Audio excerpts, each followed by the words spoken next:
السلام علیکم، خدا کا واسطہ یہ پوری ویڈیو دیکھیں۔ آپ یہ بتائیں کہ جب حضرت امام حسین شہید ہوئے ہیں تو ان سے پہلے ان کے خاندان والے شہید ہو گئے تھے یا ان سے بعد ہوئے ہیں؟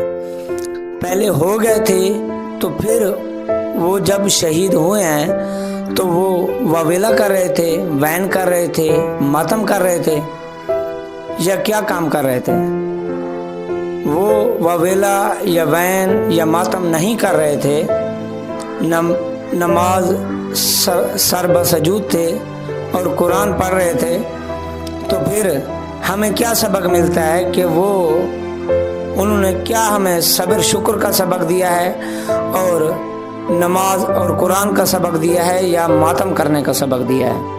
یہ آپ نے غور سے سوچنا ہے، سمجھنا ہے اور دوسروں کی اصلاح کے لیے اس ویڈیو کو آگے شیئر کرنا ہے۔